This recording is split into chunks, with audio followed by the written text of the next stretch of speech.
You know, you think you get tired of a view. You don't. You also don't get tired of being about 60 feet off the ground. Anyway, today we're going to talk a little bit about Bitcoin. As you guys know, we are away on vacation in North Carolina, but I've been bringing you guys these morning updates because I want to keep you up to date on this drop that Bitcoin is partaking in right now.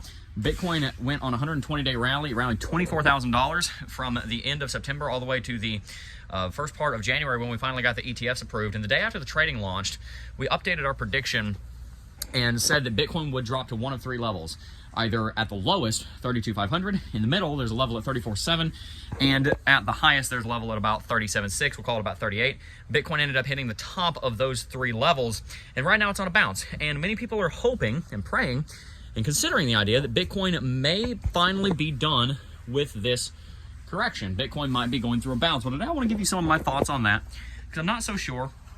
And I'm going to start off by explaining the bounce so far. Again, the day after trading launched, Bitcoin had a sell the news event, and it dropped quite considerably from the $49,000 high that was set on the day that the ETF started trading. During that time, we've had quite a few events come out. First and foremost, we've seen a huge amount of ETFs launched. We had 11 approved. Grayscale had $28 billion in their fund before it was converted to an ETF on the day that everything was approved. Over the last several weeks, we've had billions of dollars flowing out of GBTC because of their 1.5% fee, and Fidelity and BlackRock have emerged as the leaders in volume, doing tens of billions of dollars in volume ever since the launch. So the ETF launch went phenomenally well. It could not have gone better. We were very thankful for the way the ETF launched, even though Gary Gensler and the SEC were doing it through gritted teeth. Now, ever since then, we've had the Sell the News event because obviously we had this hype, this buildup, and being on vacation is kind of like that. You know, you spend a couple of weeks or a couple of months looking forward to something, and then when it comes, it's enjoyable, but it's almost bittersweet in a way because, you know, you think about it, you're like, all right, this is great, but then it's going to be over. And that's what happened with the ETF. Everyone was excited and hyped up about an ETF coming. We had all kinds of hints that one was coming. We were pretty certain it was going to be approved in the first week of January. In fact, we predicted the day that it would be approved, and it was approved that day, which was was it a Wednesday, January 10th? I forget the day now, but we had told you guys that it was going to be approved. Pretty much everybody was saying that. That wasn't just something we were saying. But at the end of the day, we got the approval. And then what's there to look forward to? It's like the day after Christmas, like the day after you get home from a vacation that you're really enjoying. That was nice. It was a cool memory, but now it's just memory. It's not something to look forward to anymore. And so Bitcoin dropped. The question ever since that day that trading began and Bitcoin dropped from 49 is, where's the bottom going to be? And so when we extrapolate Fibonacci from the base of the rally at $25,000 all the way up to the top at $49,000, then we get those three levels on Fibonacci. We get the 0.382, the 0.618 level, which is down at 31,850 to 32,500. You get the 0.5 level, which the market typically will drop back down to at 34,700, and you get the higher level, which is the 0.32 level. I'm sorry, 0.386 level, sitting at 0.382 level. I'm sorry, sitting at right there at about $38,000. Now, $38,000 was always a level we were going to hit because we need to fill the CME futures gap. We have a huge amount of VRVP support there, and it was the local high for all the trading that was done in the month of November. So we were extremely confident that we were going to hit that level. The other two levels have not yet been hit, but I want to talk a little bit about whether they're going to be, because I have remained bearish on the market against the popular consensus that Bitcoin's bottom is over. And the reason for that is because whenever you go through a corrective movement, there are several trends that normally play out. Normally you go to a Fibonacci level, and normally on a rally this large, you'll go to the 0.5 level. If you look back in history, you'll normally have a 50% retracement compared to the actual size of the rally. So if you rally $10,000, you normally drop 5. If you rally $20,000, you normally drop 10. That's that 0.5 level. That's again at 34,700 on Bitcoin. And I am still, again, against popular consensus, heavily considering that that's going to take place. I've not flipped bullish yet. And there's a couple of things that have happened over the last 24 hours that make me think that it may have been a good idea to stand for that.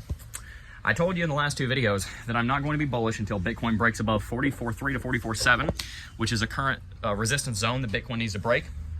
That is the resistance zone that we had traded in, that we had used as resistance back in December and early January before the ETFs launched. And also, if we get above that level, we'd get above trend catcher on daily chart Lux Algo, have a buy signal, and then we would start to move bullish. At the same time, if we got above 44.3 to 44.7, then Bitcoin would have buy signal confirmation from the likes of RSI and MACD out on the daily chart, and that would all look very bullish.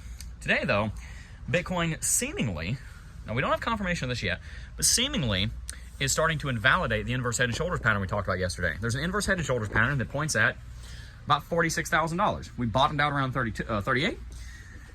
We have a shoulder line around 41 or so. If you extrapolate, about 42. If you extrapolate, it points up at about 46, which was hopeful.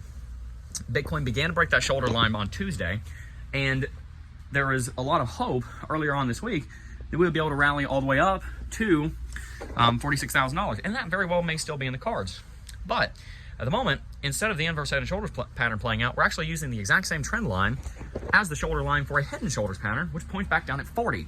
So we're really sitting here in this kind of coin flip territory where Bitcoin has bullish factors and bearish factors, and we need to sit on the fence and wait for some kind of trend confirmation.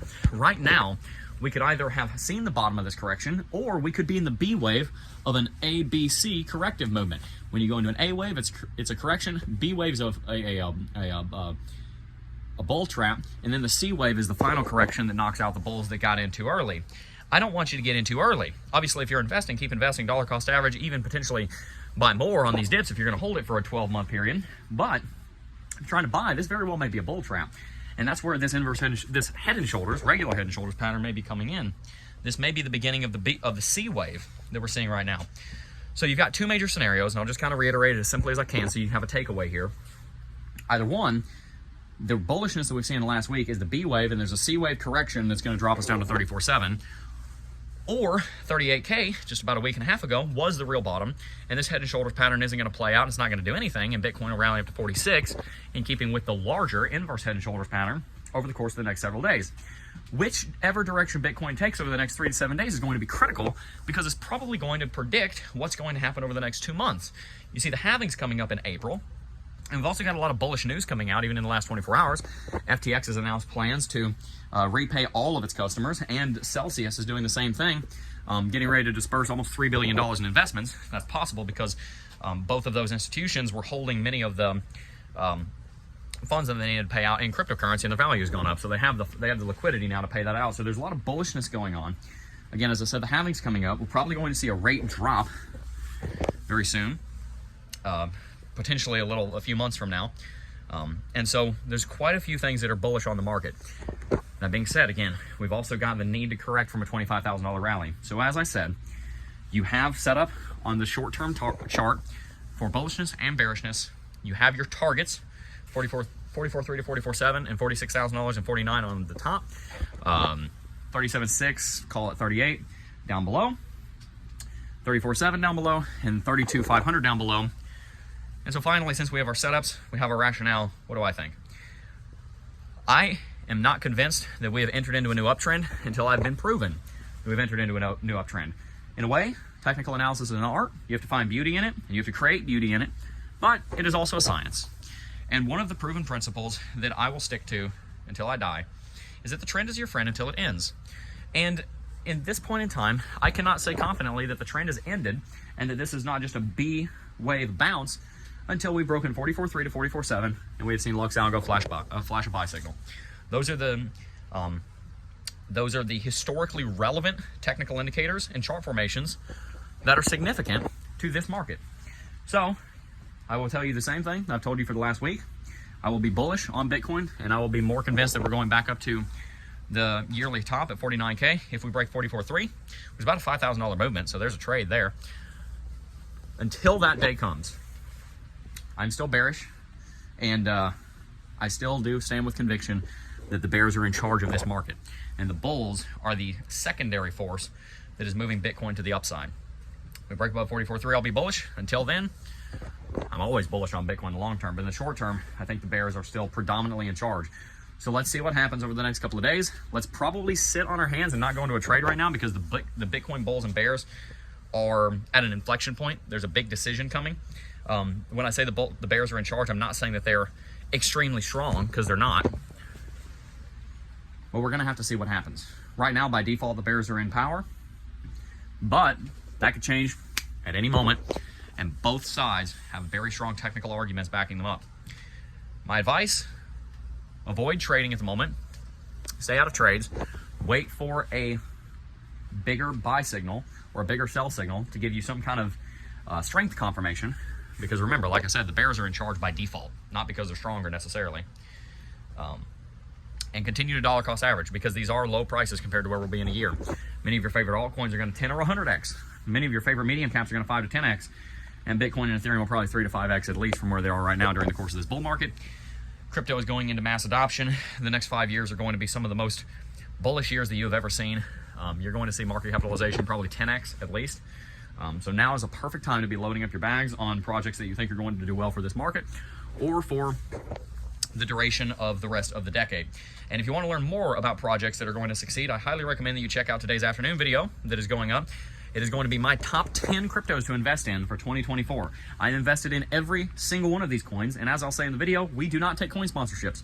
These are my genuine thoughts. We do not, and we never will take coin sponsorships. We are not paid to say any of the things that we're going to say in that video, so stay tuned because I'm going to explain why we're invested in each of those 10 projects, and the number one project that comes in at number one will shock you.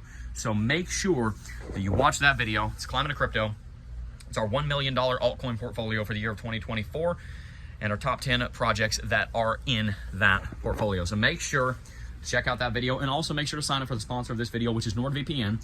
The reason that you want to sign up for NordVPN is because you want to keep yourself able to browse the internet freely and safely for the duration of the 2024 and 2025 Bitcoin and cryptocurrency bull market. You don't want to get hacked. You don't want to lose all your funds to a phishing attempt or a scam. You want to make sure that a keylogger doesn't steal your passwords and somebody logs in and drains your bank account. You want to make sure that somebody doesn't remote into your phone and get two-factor authentication and get through your Coinbase, security measures. You want to make sure that you're keeping those thousands, hundreds, tens of thousands, whatever they are, dollars of investment safe. One of the best ways to do that is investing a very small amount of money, to be honest with you, in high-quality security architecture that will keep you safe for the duration of this bull market. So make sure to sign up for NordVPN with the link in the description box down below. You're going to be very glad that you did. If you enjoyed today's video, make sure to hit that like button, subscribe to the channel, stay tuned for more content. For now, that's all I got. Peace.